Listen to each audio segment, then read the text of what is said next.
Hey, good morning, guys. It's Cheyenne here, and let's hop along for my morning vocal training. This training is reading out loud from one of my favorite books, Break the Curse. Too often, we get comfortable with where we are, and we use that as an excuse to remain in mediocrity. My parents were poor, we say with a pout. Before them, my grandparents were poor. Nobody in my family has ever amounted to much, so I guess I won't either.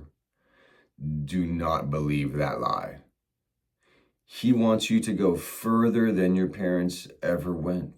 He wants you to be the one to break out of that mold. Maybe you were raised in a negative environment. Everybody around you was negative and critical, very depressed, down in the dumps, and discouraged. No doubt, you're tempted to use your negative upbringing as an excuse to live the same way. But you can be the person to change your family tree. Don't pass that junk down to your children and keep that negative cycle going. You can be the one to break the curse in your family. You can be the one to raise the bar. You can affect future generations by the decisions you make today. My dad came from the poorest of poor families. His parents were cotton farmers and they lost everything they owned in the Great Depression. My grandmother worked 14 to 15 hours a day washing people's clothes, earning 10 cents an hour. Many nights they'd come home and not have enough food to eat. Daddy often went to school hungry, with holes in his pants and holes in his shoes. They were good people, but nobody in our family line had ever amounted to much. They lived under a curse of poverty and defeat. But one day, at 17 years of age, Daddy committed his life to Christ, and God put a dream in his heart to preach. Certainly the odds were against him. He came from the wrong family in the wrong part of town. He didn't have any money, and he had very little education. In the natural, he had no future, no hope. But God is not limited by environment, family background, or present circumstances. God is limited only by our lack of faith. Daddy held that dream close to his heart. He had a hope that one day he was going to rise above the mentality of defeat and mediocrity. Not surprisingly, everybody around him tried to discourage him. They said, "John, you're never going to make it out there on your own. You better stay here with us and pick cotton. That's all you know how to do. Stay here where it's very safe." But I'm so thankful that Daddy didn't listen to all the naysayers. He wasn't satisfied with where he was. He didn't get stuck in that rut of defeat and mediocrity. He refused to limit God. He believed that God had more in store for him.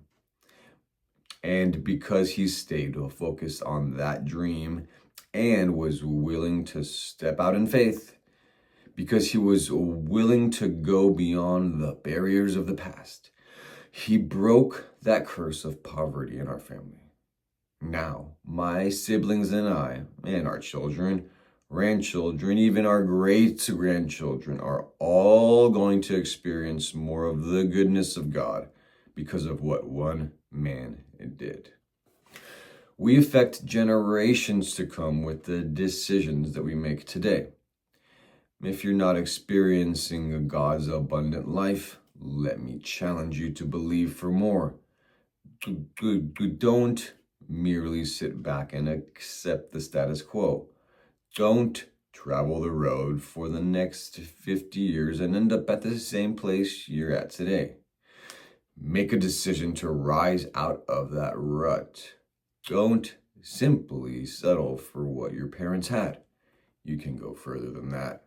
You can do more, have more, and be more. I was blessed to be raised in a good family. I had great parents who were fine role models. My mom and dad touched people's lives all over the world. But as much as I respect what my parents have accomplished, I'm not going to be satisfied to simply inherit what they have and to do what they did. God wants each generation to go further than the previous generation. He wants each generation to be more blessed, to experience more of His love, goodness, and His influence in the world. He doesn't want you to stay where you are. When Daddy passed away in 1999, and I took over as the pastor of Lakewood Church in Houston, people often approached me and asked, "Joel, do you really think you can keep it going? Do you think you can hold down the fort? You've got some real big shoes to fill." I understood what they meant, and I appreciated their comments because they loved my dad and he was a great leader. Beyond that, few other churches the size of Lakewood had ever survived for long after the loss of the founding senior pastor. And our local press was quick to point out the low chances of our success. But none of those matters worried me, because I knew God doesn't want one generation to shine and then the next generation to fade into obscurity. God wants each generation to increase. Furthermore, I knew I didn't have to fill my dad's shoes. I had only to fill my own shoes. I just had to be the person God made me to be. When I first became the leader, people sometimes ask me, "Joel, do you think that you will be able to do as much as your dad?" I never answered arrogantly, but I would always say, "I believe I'm going to do more than my dad." That's just the way our God is. He's a progressive God. Man, I know my dad would be displeased and dishonored if I were to limit myself to what he had done or to stay right where he was.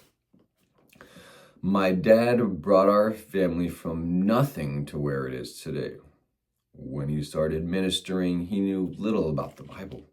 Nobody in his family had ever been a church attender, much less a Bible teacher. When Good Daddy first started out, he once preached an entire message on Samson. And at the end of his sermon, Daddy realized that he had been calling the hero of the story Tarzan. But Daddy got it better, and as a result, I have inherited a multitude of advantages. I have a Daddy's life from which to draw inspiration, experience, and wisdom. Nevertheless, I say it humbly, but I believe I'm going to do far more than my dad was able to do. And I believe my son is going to do far more than I have. And his son will only one day so far more than all of us combined. Friend, don't ever get satisfied with where you are. Maybe you came from a family like my dad's, where they didn't have much materially. Or maybe you came from a family with tremendous wealth, prestige, and position. Regardless, you can experience more than the generation preceding you. Maybe you hail from a long line of divorce, failure, depression, mediocrity, and other personal or family problems. You need to say, enough is enough. I'm not going to pass these negative attitudes down to my children. I'm going to break out of this cycle and change my expectations. I'm going to start believing God for bigger and better things. That was the attitude of Phyllis, one of our members at Lakewood. When Phyllis was 16 years old, she got pregnant and had to leave high school. Her dreams were shattered, and she was heartbroken. She rented a cramped, small apartment in which to live and raise her son. But soon she realized it was never going to work out. She didn't have enough money, and she was living off handouts. Eventually, she had to go on public assistance, welfare. She was barely surviving in poverty, defeat, and despair. But Phyllis refused to live in mediocrity. She said, "Enough is enough. I refuse to pass this lifestyle down to my children. I'm going to make a difference with my life. I'm going to fulfill my God-given destiny. I'm going to be the person that God wants me to be." And she rose up and started believing for bigger and better things. She started expecting the supernatural favor of God. She got rid of her former thoughts of defeat and failure. She developed a can-do mentality. When times were tough, she didn't give up.